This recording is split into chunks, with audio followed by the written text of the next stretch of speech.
Hello everyone, welcome back to another Umamusume video. Today we're going to be going up the upcoming banners and also the upcoming support cards coming soon on specifically the 20th.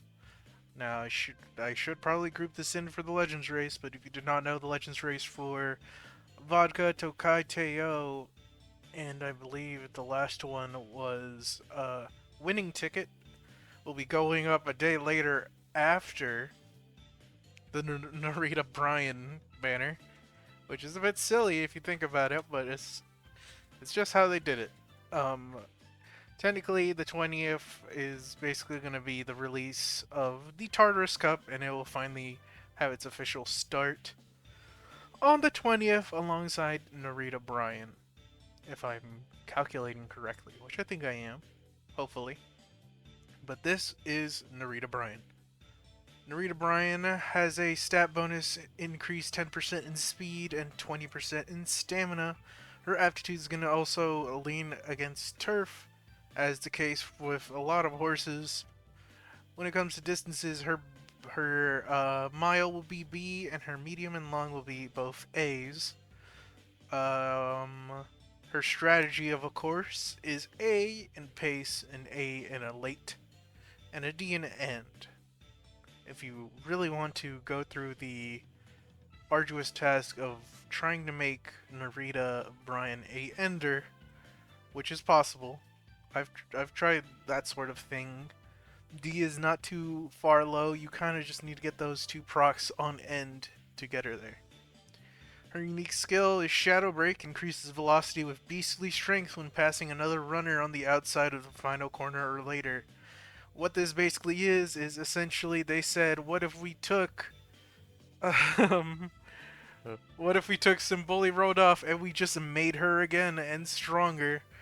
Which is kind of the case for Narita Brian's whole story, if you really think about it. Her innate skills will be Straightaway Adept, Medium Straightaways, and Preferred Position. When you awaken her at level 3, you're going to be getting Beeline Burst, which is the Straightaway Adept evolution. It is. And at level 5, she will be getting In Body and Mind, which will be Homestretch Haste, level 2, or Gold Skill, I guess you can call it that. From events, you'll be getting Passing Pro. I'm not sure which event that is. We'll probably see it a little bit down below, but if you can see her objectives, we're going to be entering the classic Triple Crown races, starting off with the Asahi Futurity Stakes, then going into the Satsukushi Show, the Japanese Derby, and the Kika Show, alongside the Arima Keenan in both the second classic year and the senior class year. We will have at least one G2 in the entire campaign, which is the Hanshin Daishoten, the Tensho Spring, and the Tensho Autumn, the Japan Cup, and finally ending off with the Arima Keenan. When it comes to her secret events, you're going to be needing to win that Triple Crown or get at least 5 G1 races before the third year. Increases the difficulty and rewards of future training and goals if you click the top position, but if you pick the bottom one, it does not do anything. If you participate in the Takuzuka Kinen Year 2 and beat Habiwa Hayahide, her dear beloved sister, you get a minus 15 in energy and a plus 10 to a random stat. And if you lose, you get only a plus 8 and a 45 skill point increase. So you have to really think about it. It's only a 2-point increase if you lose. And it's not like you're getting a... I think even if you get a lower place, it's not going to give you the off chance of the reporter coming up and losing some bond with her. So remember to keep in mind that in the second year, the Takuzuka Kinen takes place in late June. Always. It never changes. Her epitaph is specifically the monster in the shadow. You need to win the Triple Crown races with varying lengths, with the Kika Show being 7 lengths, and winning both Arima Keenans. That will be fairly easy to do if you're raising your Narita Brian correctly, but it can be a little difficult when it comes to the Kika Show and getting that 7 length lead. But she is definitely built towards just outpowering everyone just like Simboli Rodolph, so I'm sure you will not have too much of a trouble raising Narita Brian. Now let's go on to her support card banner, starting with the SSR, which was Sakura Chiyono O, a SSR stamina type card. At level 50, we're going to be having these total stats. We're going to have a 60 in mood effect, a 25 in initial friendship gauge, a level 2 in hint levels, and a 40% in frequency. Her 35 specialty priority, a 1 stamina bonus, and a race and van bonus of 10% and 15% respectively. Now, if you're just going for one of these, you're not going to be getting too much, but her specialty priority is still 20, so if you truly cherish the 20 boost, hey, go for it. Her support hints will be Pace Chaser Savvy, Steadfast, Shifting Gears, Medium Corners, and a +6 in Stamina and +2 in Guts. When it comes to the skills you'll be getting from her, it's going to be Stamina to Spare, Medium Straightaways, Speed Star, and Spring Runner. Now, specifically with Speed Star, I'm pretty sure this is the Prepared to Pass second level up. Not bad, not bad. Homestretch Haste is a very good skill to have, along with Medium Straightaways if you're specifically racing for the mediums. Now, if I remember correctly, the Legend races are probably medium. I can check real quick. As you can see here, the Legend races are indeed going to be a medium turf. So, hey, if you somehow don't have any leftover Tartarus Cup units to use for these events, get this card if you really want those a little help in medium skills. They're going to be fairly difficult to beat, I think, as along the same difficulty as the last Legends races are, since I think it's only up from here.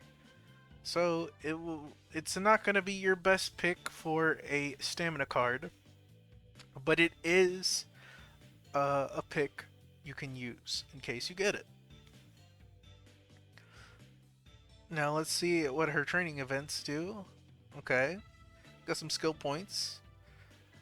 Looks like when you're getting into that level 2, she's going to either give you more stamina, a +1 in mood, a hint towards the skill Medium Straightaways. Okay. And heal a negative status effect, plus give herself +5. But if you miss the chance to do it, basically miss it, it's a -10 in energy, 25 in guts, and a +5 to her bond. But if you don't like taking risks, you can just take the 20 energy and a +1 in mood by picking the bottom option. It looks like when it comes to her last and final one, it's going to be along the same lines. Except that you lose more energy, but you have a chance to get more stamina, a 30 compared to 10 overall. And a +20 in skill points compared to a 5. Funny enough, if you pick the bottom one, you're going to be getting that 30 in skill points, but you will be missing Speed Star, which is kind of why you would want to get this. So remember, whenever you reach that last node, you're going to want to pick the top one, usually always, but if you don't need this skill for whatever reason, you can always pick the bottom one to get a little bit more skill points than anything. Okay, onto the SR, Seeking the Pearl.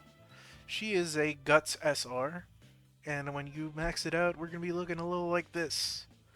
30% friendship bonus, a 50 to special priority, a 40 to mood, 25 initial friendship, 5% in races bonus, and a fan bonus will be 15.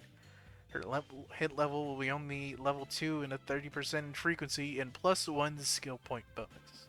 You're only going to be unlocking the hit levels when you get towards, it looks like, level 35, which is basically halfway done. But if you want the skill point bonus, you're going to need all 4 for Seeking the Pearl. Her support hints are going to be firm position.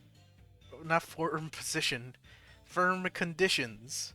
Pace strategy, watchful eye, sprint straightaways, unyielding spirit, sprinting gear, and a +1 to speed and power, plus a 6 to guts. From her events, you're going to be getting Lucky 7, shifting gear, straight course, and Umamusume. When we start her up, we got a what looks to be a mood, and this is Lucky 7. Well, only a +1 hit to Lucky 7 though, and a +5 to her bond. If you pick the middle, you'll be getting 10 power and 10 guts respectively. But if you're not a fan of either of those two, you can always do the bottom option, which will give you 30 energy. Her last one is going to be a +5 in power and a +5 in guts, and of course a hint in shifting gears. Not terrible, but also very situational, as the case with guts cards will be like for now. But if you're, feeling a bit risky and you want to run these guts cards, you can always do that. When it comes to Seeking the Pearl's usability right now, firm conditions pretty good. And I suppose the sprint and mile skills will be nice to use when we have those come up. Umamusume is very good for those later in enders, usually. But yeah, that is kind of Seeking the Pearl right now. Now, it comes to the old question: should you go for these banners? Should I summon on Narita Brian or should I summon on the support cards? And that is completely on the person. Of course, all Umas end up going to the standard banner per usual, which I'm going to remind every single gacha talk about, so you don't really have an urgency to go after them till we start rotating banners out and such. Same thing with support cards, they're kind of like in every banner going forward, so you always have the chance to get them. And that's pretty much it. If you want to go for them, go for them. I know myself, I really want to go for Narita Brian. So I definitely have a little bit of multis saved up ready for her. And I'm pretty sure there will be a video on that. Other than that, if you enjoyed this video and little go through of everything, leave a like, subscribe, stay a while. Tell me, what's your plan? Are you going to be going for Narita Brian? Or are you going to be saving for instead the upcoming wedding skins for Bride, Mayuno Top Gun, and Air Group? Who knows? Maybe you're going for the wedding support cards as well. It's all stuff I would like to hear in the comments below. Anywho, without further deliberation, I'll see you in the next video. Thank you for watching. Goodbye.